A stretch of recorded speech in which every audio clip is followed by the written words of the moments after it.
Parte 3. No prestes atención a los hombres detrás del telón. Detrás del trono hay algo más grande que el mismo rey.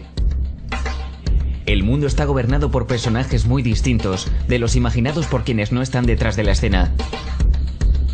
La verdad es que un elemento de los grandes centros financieros es dueño del gobierno de los días de Andrew Jackson.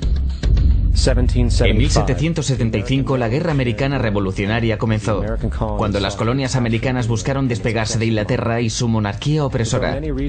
Aunque hubo muchas razones para la revolución, una en particular sobresale como la causa primordial.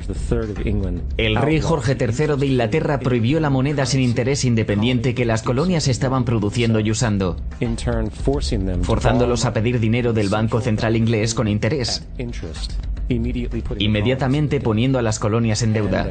Y como luego dijo B. Franklin, la negativa del rey Jorge III de permitir a las colonias operar un sistema monetario honesto que liberaría al hombre ordinario de las palancas de los manipuladores de dinero fue probablemente la causa primordial de la revolución. En 1783 América ganó su independencia de Inglaterra, sin embargo su batalla en contra del concepto de banco central y de los hombres corruptos y llenos de avaricia asociados con él habían comenzado.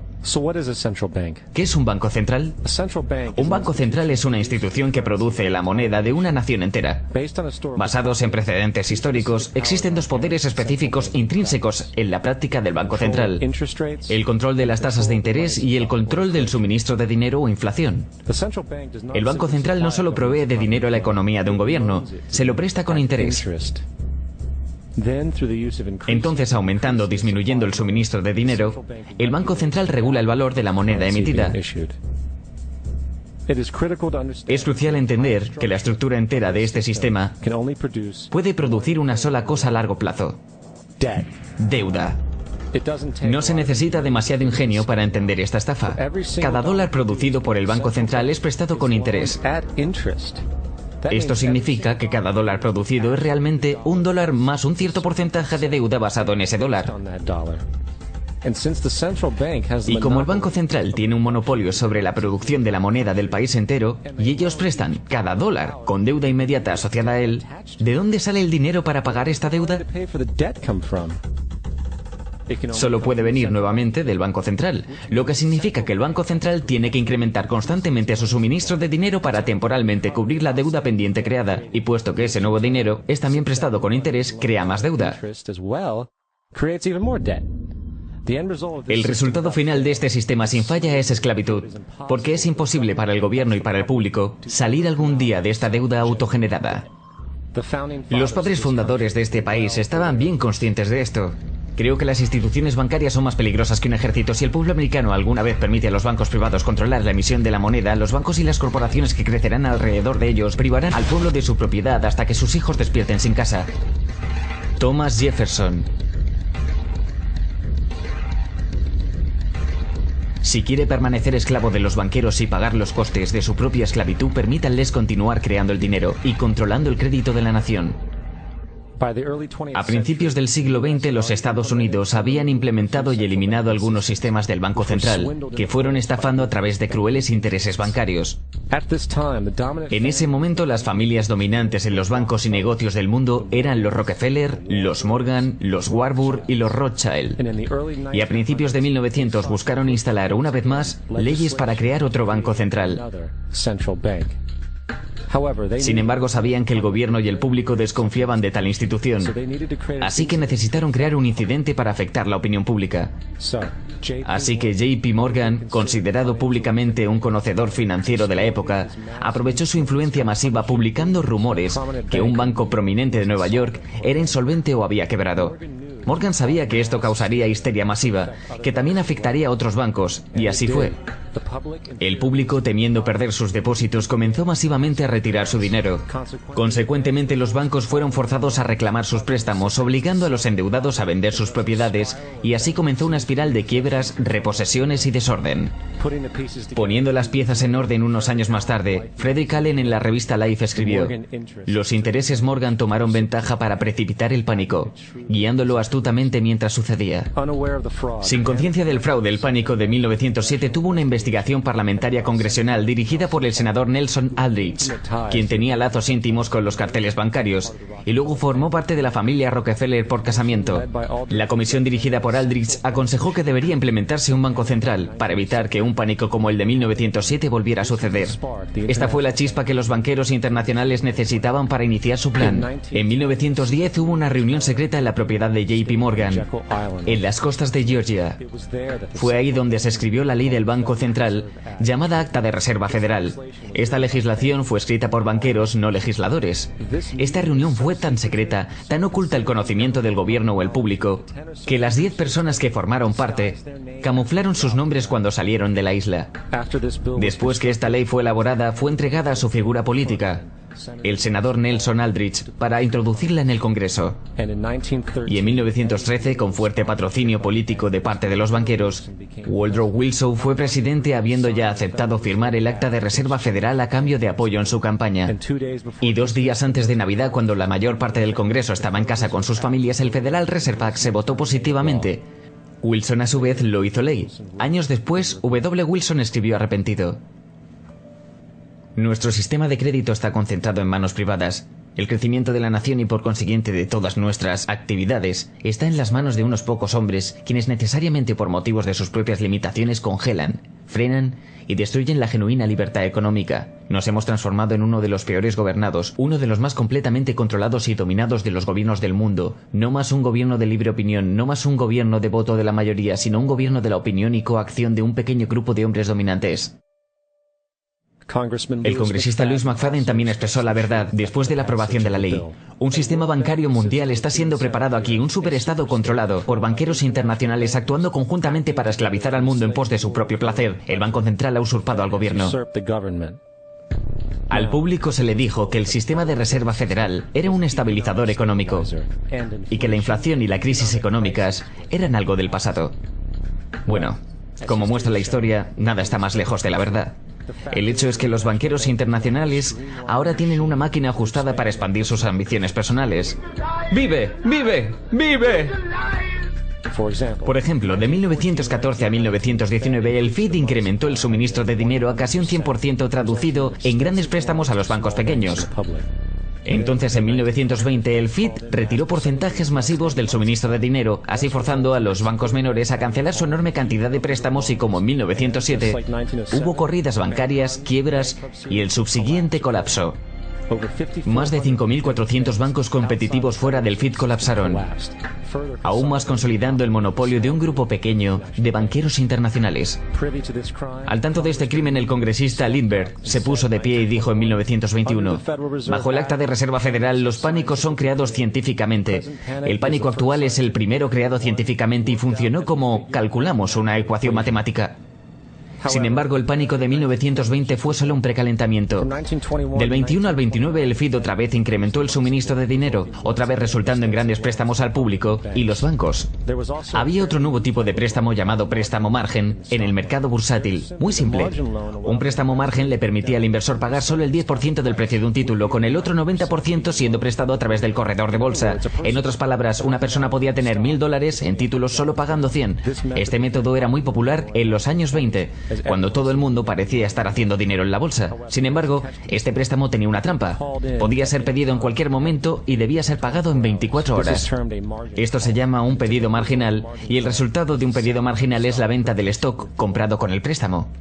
Entonces, unos meses antes de octubre del 29, J.D. Rockefeller, Bernard Baruch y otros conocedores silenciosamente se retiraron de la bolsa y el 24 de octubre de 1919, los financieros de Nueva York, quienes entregaron los préstamos marginales, empezaron a pedirlos en masa. Esto provocó instantáneamente una venta masiva en el mercado, puesto que todos debían cubrir sus préstamos marginales. Esto disparó corridas masivas de bancos por la misma razón, a su vez colapsando 16.000 bancos, habilitando a los banqueros internacionales conspiradores a no solo comprar bancos rivales a descuento, sino también a comprar corporaciones completas por centavos de dólar. Fue el robo más grande de la historia americana. Pero eso no se detuvo ahí. En lugar de expandir el suministro de dinero para recuperar este colapso económico, el FED realmente lo redujo. Al alimentando una de las más grandes depresiones de la historia. Nuevamente enfadado, el congresista Louis McFadden, un viejo oponente del cartel bancario, comenzó a traer procedimientos de destitución contra el Federal Reserve Board, diciendo que la caída y la depresión fue una ocurrencia cuidadosamente planeada. Los banqueros internacionales buscaron traer una condición de desesperación para así ellos surgir como los dueños de todos nosotros. No es sorprendente que luego de 2 intentos de asesinato, McFadden fuera envenenado en un banquete antes de que pudiera comenzar con los procedimientos de destitución. Y ahora, habiendo reducido la sociedad a la miseria, los banqueros de la Reserva Federal decidieron que el patrón oro debía ser eliminado. Para hacer esto necesitaron obtener el oro remanente en el sistema, así que bajo la pretensión de ayudar a terminar con la depresión, se produjo la recuperación de oro en el 33. Bajo amenaza de prisión por 10 años, todos en América fueron exhortados a entregar todo el oro al tesoro esencial robando al público. A finales del 33 el patrón oro fue abolido.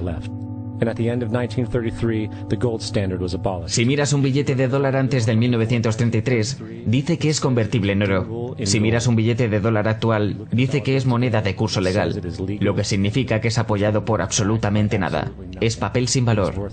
Lo único que le da valor a nuestro dinero es cuanto hay en circulación. Por consiguiente, el poder para regular el suministro de dinero es también el poder de regular su valor, que también es el poder para poner economías y sociedades enteras de rodillas.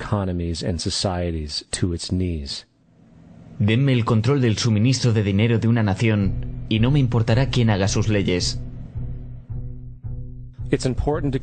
Es importante entender claramente que la Reserva Federal es una corporación privada. Es tan federal como Federal Express. Hace sus propias pólizas y está virtualmente sin regulación del gobierno de los Estados Unidos. Es un banco privado que presta toda la moneda con interés al gobierno. Completamente consistente con el modelo de banco central fraudulento del que el país buscó escapar cuando declaró su independencia en la Guerra Revolucionaria Americana. Volviendo a 1913, el Acta de Reserva Federal no fue la única ley anticonstitucional que se manda al Congreso. También mandaron el impuesto federal al ingreso. Vale la pena aclarar que la ignorancia del pueblo americano frente al impuesto federal al ingreso es un testamento de cuán entorpecida e inconsciente realmente la población americana. Para empezar, el impuesto federal al ingreso es completamente anticonstitucional, porque es un impuesto directo y no igualitario. Todos los impuestos directos deben ser igualitarios para ser legales según la Constitución. Segundo, el número requerido de estados para ratificar la enmienda para permitir el impuesto federal al ingreso nunca fue alcanzado, y esto ha sido citado incluso en la Corte de Casos Modernos. En tercer lugar, en el presente aproximadamente el 25% del ingreso promedio de un trabajador se le quita a través de este impuesto, y adivina a dónde va el dinero. Va a pagar el interés de la moneda producida por el fraudulento Banco de Reserva Federal. Un sistema que no debe existir en absoluto. El dinero que haces trabajando 3 meses del año va literalmente a los bolsillos de los banqueros internacionales, a los dueños del banco privado de la Reserva Federal. Y en cuarto lugar, aun con la afirmación fraudulenta del gobierno y la legalidad del impuesto al ingreso, no hay literalmente ningún estatuto ni ley en existencia que le requiera pagar este impuesto. Punto. Realmente esperaba que, por supuesto, hubiera una ley que pueda señalar en el libro de leyes que requiera que presentes el retorno del impuesto. Estuve en un punto donde no pude encontrar el estatuto que claramente haga a una persona culpable. Al menos no a mí o a la mayor parte de la gente que conozco. Así que no tuve más remedio que renunciar. Basado en la investigación que hice a través del año 2000 y que aún estoy haciendo, no he encontrado esa ley. Le he preguntado al Congreso, a un montón de gente, le he preguntado a ayudantes del comisionado del IRS y no pueden contestar, porque si contestan, el pueblo americano va a saber que todo esto es un fraude. No he presentado un impuesto federal de ingresos desde que renuncié. No he presentado un retorno de impuestos desde el 99. El impuesto al ingreso es nada menos que la esclavización del país entero. Ahora, con el control de la economía y el robo perpetuo de riqueza, es solo un lado del cubo de Rubik que los banqueros tienen en sus manos. La próxima herramienta para ganancia y control es la guerra. Desde el origen de la Reserva Federal en 1913, un número de grandes y pequeñas guerras han comenzado. Las 3 más pronunciadas fueron la Primera Guerra Mundial, la Segunda y Vietnam.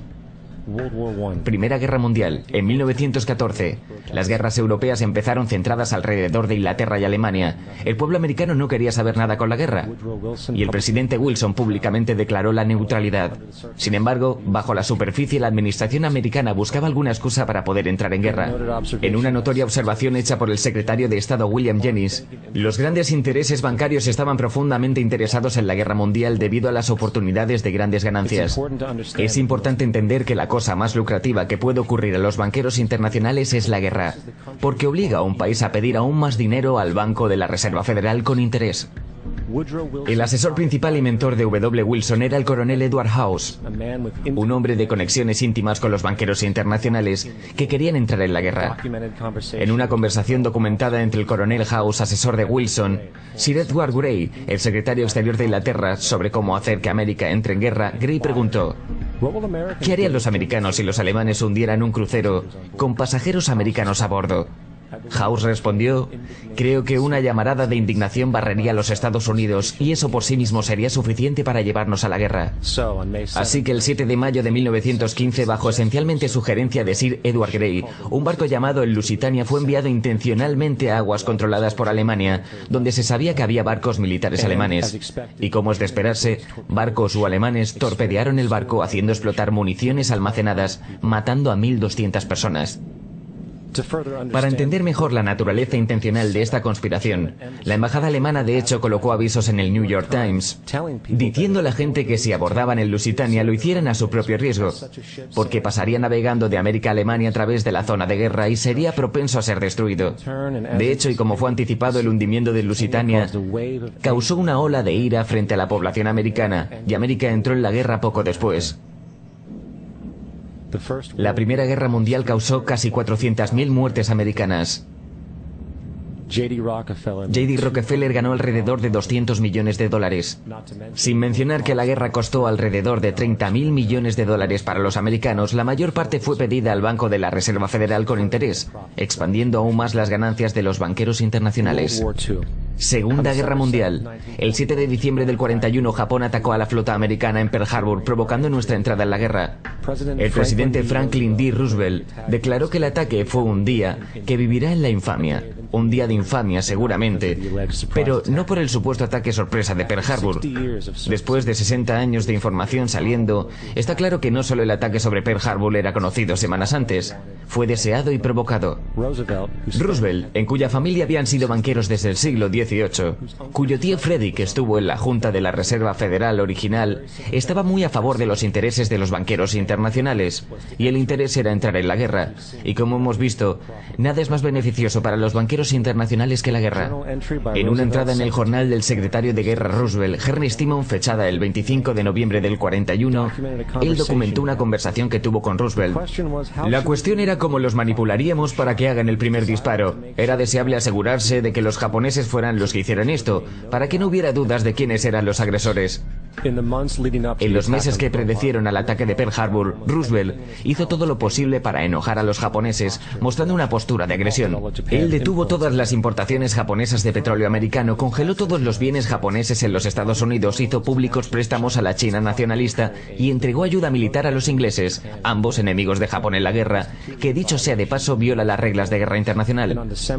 Y el 4 de diciembre, 3 días antes del ataque, la inteligencia australiana advirtió a Roosevelt sobre una fuerza de ataques japoneses moviéndose hacia Pearl Harbor. Roosevelt lo ignoró. Entonces, como fue deseado y permitido, el 7 de diciembre Japón atacó Pearl Harbor matando a 2.400 soldados. Antes de Pearl Harbor, el 83% del público americano no quería tener nada que ver con la guerra. Después de Pearl Harbor, 1 millón de hombres se ofrecieron como voluntarios para la guerra. Es importante destacar que la guerra de la Alemania nazi era ampliamente apoyada por dos organizaciones, una de las cuales era llamada E.G. Farben. E.G. Farben produjo el 84% de los explosivos y aún el Zyklon B usado en los campos de concentración para matar a millones de personas. Uno de los socios no conocidos de E.G. Farben fue Standard Oil Company de J.D. Rockefeller en América. De hecho, la Fuerza Aérea Alemana no podía operar sin un aditivo especial creado por por Standard Oil de Rockefeller. El drástico bombardeo alemán de Londres, por ejemplo, fue posible por una venta de $20 millones de combustible a Lee Farben por Standard Oil Company de Rockefeller. Este es solo un pequeño ejemplo de cómo empresas americanas solventaron ambos lados de la Segunda Guerra Mundial. Una de las otras organizaciones traidoras que vale la pena nombrar es la Union Banking Corporation de New York. No solo financió numerosos aspectos del ascenso al poder de Hitler, junto con materiales reales durante la guerra, era también un banco para lavar dinero nazi, y esto fue eventualmente descubierto por tener millones de dólares de dinero nazi en sus bóvedas. La Union Banking Corporation de Nueva York fue eventualmente congelada por violación de la ley de negociación con el enemigo. ¿Adivina quién era el director y vicepresidente del Union Bank? Prescott Bush, el abuelo de nuestro presidente actual, y por supuesto el padre de nuestro presidente anterior. Ten esto en mente cuando consideres las disposiciones morales y políticas de la familia Bush. Vietnam. La declaración oficial de guerra de los Estados Unidos sobre Vietnam del Norte en el 64 fue después de un supuesto incidente involucrando barcos destructores americanos siendo atacados por barcos PT de Vietnam del Norte en el Golfo de Tonkin. Esto fue conocido como el incidente del Golfo de Tonkin. Esta única situación fue el pretexto catalítico para el despliegue masivo de tropas y guerras completa. Sin embargo, hay un problema. El ataque contra los destructores americanos por los botes PT vietnamitas nunca sucedió. Fue una farsa para tener una excusa y entrar en guerra. El anterior secretario de Defensa Robert McNamara dijo años antes que el incidente del Golfo de Tonkin fue un error, mientras muchos otros oficiales han hecho público que fue una farsa propaganda, una completa mentira. Una vez en guerra fue un negocio, como siempre. En octubre del 66 el presidente Lyndon Johnson levantó las restricciones comerciales en el bloque soviético sabiendo muy bien que los rusos estaban suministrando hasta un 80% del material de guerra a los norvietnamitas. Seguidamente los intereses de Rockefeller financiaron fábricas en la Unión Soviética que los rusos usaron para fabricar equipamiento militar y enviarlo a Vietnam del Norte. Sin embargo, la financiación de ambos lados del conflicto era solo una cara de la moneda. En el 85 las reglas de compromiso de Vietnam fueron desclasificadas. Detallaba qué podían y no podían hacer las tropas militares en la guerra. Incluía cosas absurdas como los sistemas de misiles contra aviones no podían ser bombardeados hasta que se supiera que fueran completamente funcionales. No se podría perseguir a ningún enemigo una vez que cruzaran el borde de Laos o Camboya, y lo más revelador de todo, los blancos estratégicos más críticos no podían ser atacados, a menos que el ataque fuera iniciado por oficiales de alto rango. Aparte de estas ridículas limitaciones impuestas, Vietnam del Norte fue informado sobre estas restricciones, y solo así pudo crear estrategias completamente basadas en las limitaciones sobre las fuerzas americanas. Debido a esto, la guerra duró tanto tiempo, y la razón fundamental es esta: la guerra de Vietnam no se pretendía ganar, solo mantenerla.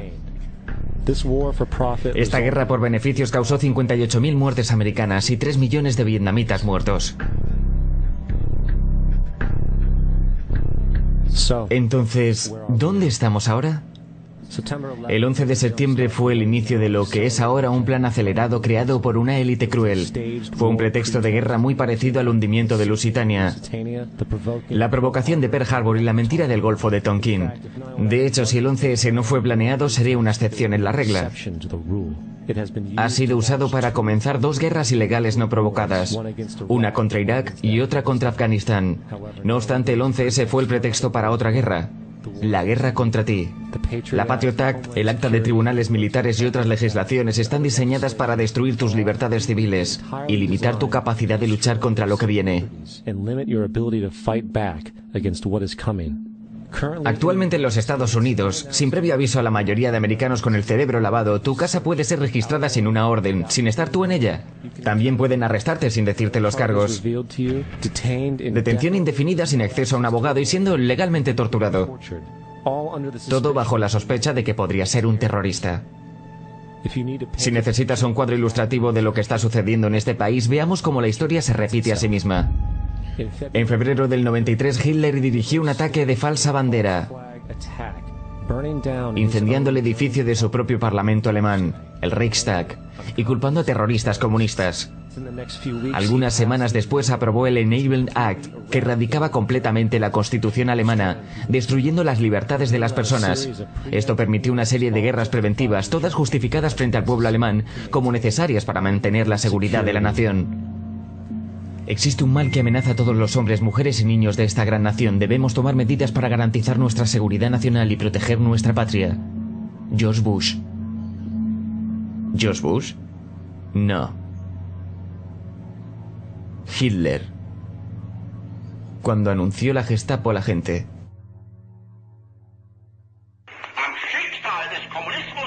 Las cuestiones del comunismo y sus organizaciones de fachada no deberían ensombrecer los hechos. Nuestro enemigo es una red radical de terroristas y todos los gobiernos que lo apoyan.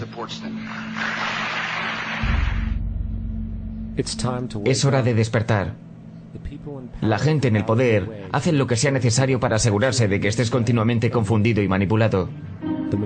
La percepción de la realidad de la mayoría, especialmente en el terreno político, no es la suya propia. Les es sagazmente impuesta sin que ellos siquiera se den cuenta. Por ejemplo, gran parte del público cree que en realidad la invasión de Irak está saliendo mal, porque la violencia sectaria no parece detenerse. Lo que el público no alcanza a ver es que la desestabilización de Irak es exactamente lo que quieren quienes están detrás del gobierno. Esta guerra pretende ser sostenida para que la región pueda ser dividida, se pueda mantener el dominio del petróleo, se recojan continuos beneficios para los contratistas de defensa, lo más importante, que se establezcan bases militares permanentes para usarse como puntos de lanzamiento contra otros países petroleros no dispuestos a ceder, como Irán y Siria. Para entender mejor que la guerra civil y la desestabilización es puramente intencional, en 2005 dos comandos ingleses SAS fueron arrestados por la policía iraquí, tras haber sido capturados conduciendo un coche, disparando a civiles mientras iban vestidos como árabes. Después de ser arrestados y encerrados en la cárcel de Basora, el ejército británico requirió que soltaran a sus hombres inmediatamente, cual el gobierno de Basora se negó. Tanques ingleses irrumpieron y sacaron a los hombres de la prisión de Basora. Si quieres destruir una zona, ¿cómo lo haces? Hay dos maneras. Puedes ir y bombardearla, pero no es muy eficiente. Lo que haces es tratar que la gente de la zona se mate entre ellos y destruyan su propio territorio, sus propias granjas. Y es lo que se ha hecho en esa zona. La manera que destruyes un oponente es hacer que se destruya a sí mismo, dividiendo sus filas contra ellos mismos. Entonces ayudas a ambos lados. Tienes agentes en ambos lados inflamando a ambos bandos y se exterminan entre ellos.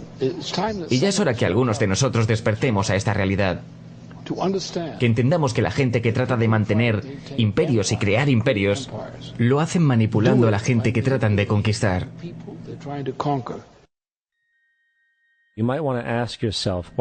Te preguntarás por qué la cultura entera está saturada de programas de entretenimiento de masas de todo tipo, mientras que el sistema educativo en Estados Unidos continúa su asombrosa decadencia estupidizante desde que el gobierno americano decidió hacerse cargo de los subsidios del sistema público educativo.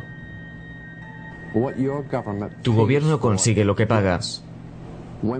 Cuando entendamos eso, entonces miraremos a las instituciones educativas financiadas por el gobierno y veremos el tipo de estudiante y el tipo de educación que se está produciendo con estas escuelas financiadas por el gobierno. La lógica te dirá que si lo que sale de esas escuelas no está de acuerdo con lo que el Estado y el gobierno federal querían, entonces se debería cambiar. La idea es que el gobierno obtiene lo que pidió.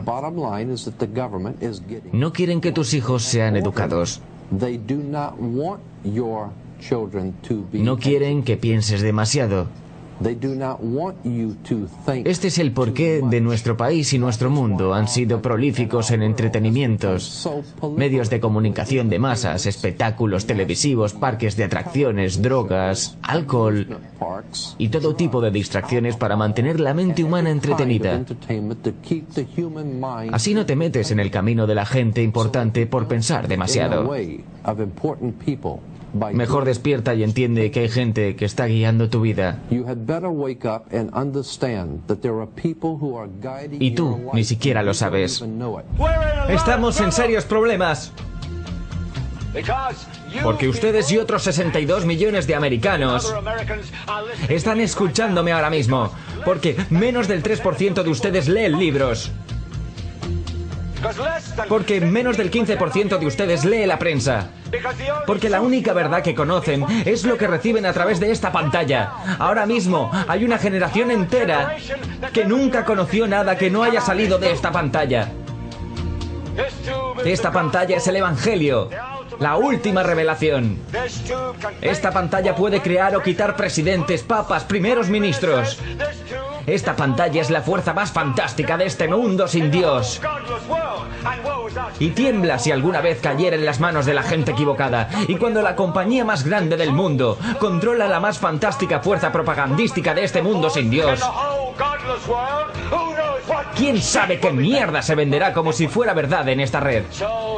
Así que escúchenme, escúchenme. La televisión no es la verdad. La televisión es solo un parque de atracciones. Es un circo, un carnaval, una tropa de acróbatas ambulantes. Narradores de historias, bailarines, cantantes, malabaristas, bichos raros, domadores de leones y jugadores de fútbol. Estamos en el negocio de matar el aburrimiento, pero ustedes se sientan ahí día tras día, noche tras noche. Todas las edades, colores, creencias, somos todo lo que ustedes conocen. Están empezando a creer las ilusiones que estamos haciendo aquí. Están empezando a pensar que esta pantalla es la realidad y que sus vidas son irreales. Ustedes hacen lo que esta pantalla les dice. Se visten como en esta pantalla, comen como en esta pantalla, educan a sus hijos como en esta pantalla y hasta piensan como les dicen. Esto es una locura masiva, están locos. En nombre de Dios, ustedes son lo real. Nosotros somos la ilusión. Lo último que los hombres detrás del telón quieren es un público consciente e informado capaz de tener pensamiento crítico. Por eso un continuo y fraudulento modelo psicológico es emitido vía religión, medios masivos y el sistema educativo. Buscan mantenerte en una distraída burbuja inocente y la jugada les está saliendo condenadamente bien. En 2005 se hizo un acuerdo entre Canadá, México y Estados Unidos. Este acuerdo, sin haberse anunciado al público, sin ser regulado por el Congreso, fusiona a los Estados Unidos, Canadá y México en una entidad, borrando todas las fronteras. Se le llama Unión Norteamericana. Quizá te preguntarás por qué nunca has escuchado hablar de esto. De hecho, solo hay un periodista de las grandes cadenas que han estado al tanto de este tema y ha tenido el coraje de cubrir este asunto. La política de fronteras abiertas de la administración Bush y su decisión de ignorar la imposición de las leyes inmigratorias de este país es parte de un plan más amplio. El presidente Bush firmó un acuerdo oficial que acabará con los Estados Unidos tal como los conocemos y dio ese paso sin la aprobación del Congreso. Ni del pueblo, ni de los Estados Unidos. Es un trato del que pocos han escuchado hablar. Fue hecho por muy poca gente, en la cima más alta, en beneficio de la clase inversora. Pero la gente de clase trabajadora, políticos de todo nuestro país, desde comunidades y ciudades, no saben nada sobre esto. Esto no es ningún trato comercial, es la eliminación total de soberanía de estos países, que también causará la aparición de una nueva moneda llamada el amero. Aparte de todo eso, pienso que quieren que la gente se centre en el dólar y no se fije en el amero. Eso es algo de lo que nadie está hablando y creo que va a tener un gran impacto en la vida de todos. En Canadá, en Estados Unidos y en México. El amero es la moneda propuesta para la comunidad norteamericana, que está siendo desarrollada en este momento entre Canadá, Estados Unidos y México para hacer una comunidad sin fronteras muy similar a la Unión Europea. El dólar canadiense y el peso mexicano serán reemplazados por el armero. Para cubrir con este acuerdo, la Constitución americana finalmente será abolida. Sería de esperar que una situación como esta estaría en la portada de los principales periódicos. Es entonces cuando te das cuenta que la gente detrás de este movimiento es la misma gente que está detrás de los medios masivos de comunicación y que no te dicen lo que no debes saber. La Unión Norteamericana es el mismo concepto de la Unión Europea, la Unión Africana y lo que pronto será la Unión Asiática. Y la misma gente está detrás de todas ellas. Y cuando sea el momento, la Unión Norteamericana, la Unión Europea, la Unión Africana y la Unión Asiática serán fusionados, conformando las últimas etapas de un plan en el que el hombre ha estado trabajando los últimos 60 años. Un único gobierno mundial. Tendremos un gobierno mundial, nos guste o no. La única cuestión es si el gobierno del mundo será logrado mediante conquista o por consentimiento. Paul Warburg, Consejo sobre Política Internacional, arquitecto del Sistema de Reserva Federal. Estamos agradecidos al Washington Post, al New York Times y la revista Time, y otras publicaciones importantes cuyos directores han acudido a nuestras reuniones y respetado su promesa de discreción durante casi 40 años.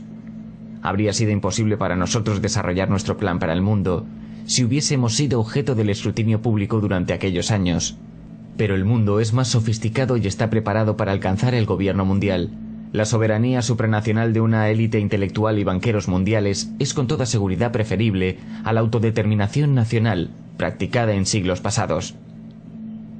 David Rockefeller. Consejo sobre Política Internacional. Un banco, un ejército, un centro de poder.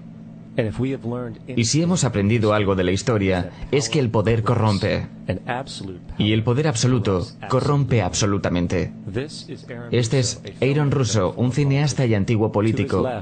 A su izquierda está Nicholas Rockefeller, de la infame dinastía Rockefeller de banqueros y empresarios. Después de mantener una cercana amistad con Nicholas Rockefeller, Aaron finalmente terminó la relación horrorizado por lo que supo de los Rockefeller y sus ambiciones. Tuve una llamada un día de una abogada que conocía. Y ella me dijo, ¿te gustaría conocer a uno de los Rockefeller? Le dije, seguro, me encantaría. Nos hicimos amigos y comenzó a revelarme un montón de cosas. Entonces, una noche me dijo, va a ocurrir un suceso, Aaron. Y a partir de ese suceso, verás cómo vamos a ir a Afganistán. Así podremos poner un gran oleoducto desde el mar Caspio, vamos a ir a Irak para llevarnos el petróleo y establecer una base en Oriente Medio. Y vamos a ir a Venezuela y librarnos de ese Chávez. Las dos primeras se llevaron a cabo. Lo de Chávez no funcionó. Vas a ver tipos yendo a cuevas, buscando a gente que nunca van a encontrar. Él se reía de esta guerra que tenemos contra el terrorismo porque no hay ningún enemigo real. Estaba hablando de cómo esta guerra contra el terrorismo nunca la podríamos ganar porque es una guerra eterna. De modo que puede seguir siempre quitándole libertades a la gente. Le dije, ¿cómo van a hacer para convencer a la gente de que todo esto es real? Me dijo, por los medios pueden provocarlo. Solo debes seguir hablando sobre estas cosas y decirlas una y otra vez. Y finalmente la gente las cree. Crearon la Reserva Federal en el 13 a base de mentiras. Crearon el 11S, que fue otra mentira. Con el 11S están librando una guerra contra el terrorismo y después vamos a ir a Irak, que fue otra mentira. Y ahora van a ir a Irán. Es una cosa llevada a otra. Le decía, ¿por qué hacen esto? ¿Cuál es el objetivo? Tienes todo el dinero del mundo, tienes todo el poder. Sabes que están hiriendo a la gente, eso no es bueno. Y él me contestaba, ¿por qué te preocupas de la gente? Cuídate a ti mismo y cuida a tu familia. Le dije, ¿pero cuál es el objetivo definitivo aquí? Me dijo, el objetivo final es ponerle un chip RFID a todo el mundo. Y tener todo el dinero en esos chips. Tener todo eso en esos chips. Y si alguien quiere protestar sobre lo que hacemos o ir en contra, entonces solo apagamos su chip. Así es, con microchips. En 2005 el Congreso, bajo la pretensión de control inmigratorio y la llamada guerra contra el terrorismo, se aprobó el Real ID Act, bajo la cual se prevé que en mayo de 2008 se te exigirá llevar una tarjeta de identificación federal, que incluye un código de barras escaneable con tu información personal. Sin embargo, este código de barras es solo un paso intermedio antes de que la tarjeta sea equipada con un módulo de seguimiento RFID, que usará radiofrecuencia para seguir todos los movimientos en este planeta. Si esto te suena extraño, debes saber que el chip de seguimiento de RFID se encuentra en todos los nuevos pasaportes americanos. Y el paso final es el chip implantado. Mucha gente ha sido hábilmente manipulada para aceptarlo bajo diferentes pretextos. Tenemos una familia de Florida que son pioneros en un valiente nuevo mundo. Han sido voluntarios en ser los primeros en tener microchips con dispositivos de identificación, implantados en sus propios cuerpos. Después del 11S estaba muy preocupada por la seguridad de mi familia. No me importaría tener algo implantado permanentemente en mi brazo, que me identificara. Al final, todos estarán encerrados en una red monitorizada de control, donde cada acción que realices será documentada. Y si te sales de la línea, apagarán tu chip. Y desde ese punto, cada aspecto de la sociedad girará alrededor de interacciones con estos chips. Esta es la imagen del futuro si abres los ojos para verla. Una economía mundial centralizada, donde los movimientos y las transacciones de todos son seguidas y monitorizadas, todos los derechos eliminados. Y el aspecto más increíble, estos elementos totalitarios no serán impuestos sobre la gente.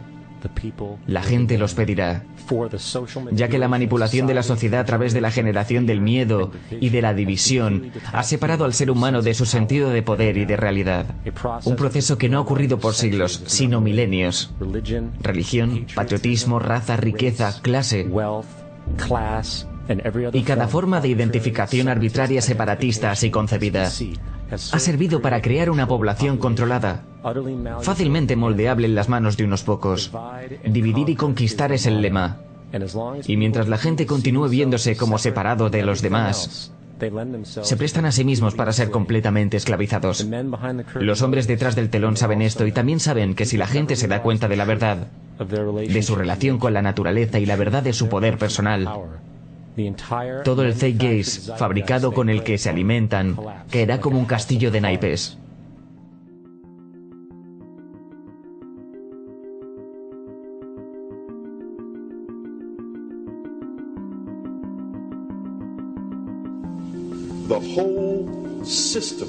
El sistema entero en el que vivimos nos enseña que no tenemos poder, que somos débiles, que la sociedad es mala y llena de crimen y demás.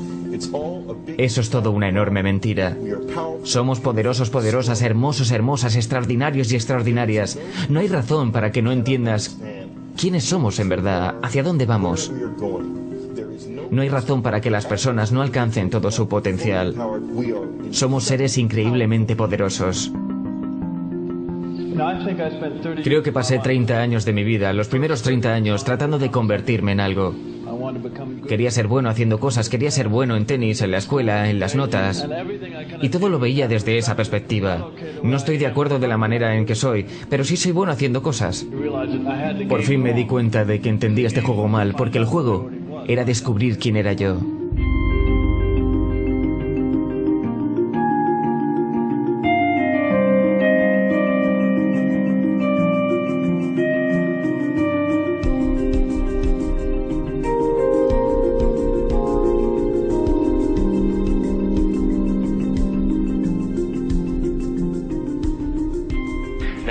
En nuestra cultura hemos sido entrenados para resaltar las diferencias individuales. Si te fijas en cada persona, lo que inmediatamente ves es que es más inteligente, más tonto, más viejo, más joven, más rico, más pobre. Y hacemos estas distinciones dimensionales y las ponemos en categorías. Y las tratamos de esa manera. Y así vemos a los demás como separados de nosotros mismos. Las maneras en que estamos separados. Y una de las características dramáticas de esa experiencia es estar con otra persona y de repente ver las formas en las cuales se parece a ti, no las distintas a ti. Y experimentar que lo que es esencial en ti es esencia en mí. Es lo importante. Entender que no existe el otro. Es todo uno. Yo no nací rico y acomodado, nací siendo un ser humano. Entonces aprendí esta historia de quién soy, si soy bueno o malo, resolutivo o no. Todo eso se aprende durante el camino. Cuando el poder del amor prevalezca sobre el amor al poder, el mundo conocerá la paz.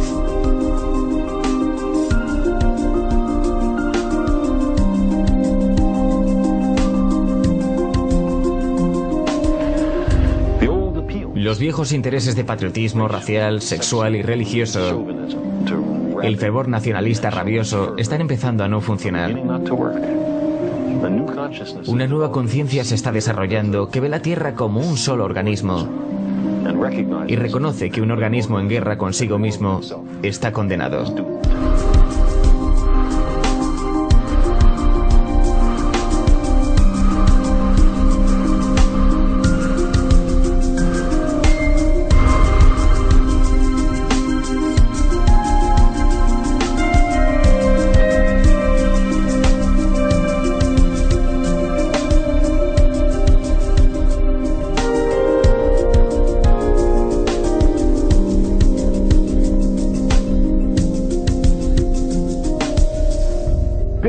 Bill Hicks solía terminar sus discursos con esto. La vida es como montar en un parque de atracciones. Cuando te subes piensas que es real, porque así de poderosas son nuestras mentes. El paseo sube y baja, da vueltas, tiene emociones, sustos y luces de colores. Y es muy ruidoso y es divertido por un rato. Algunos han estado en la atracción por mucho tiempo y empiezan a preguntarse, ¿esto es real o es solo una atracción? Y otra gente ha recordado y nos ha dicho, hey, no te preocupes, no temas, porque esto es solo una atracción. Y hemos matado a esa gente. ¡Cállenlo, que tengo mucho invertido en esta atracción de feria! ¡Cállenlo! Mira mi ceño de preocupación, mira mi gran cuenta bancaria y mi familia. Esto tiene que ser real. Es solo una atracción. Pero siempre matamos a esos tipos buenos que dicen, ¿pero no se da cuenta? Y dejamos a los demonios que campen libres. Pero no importa porque es solo una atracción y podemos cambiarlo todo cuando queramos.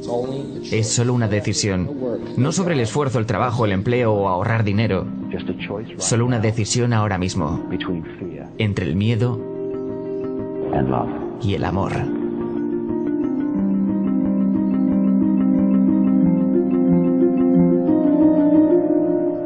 Zeitgeist.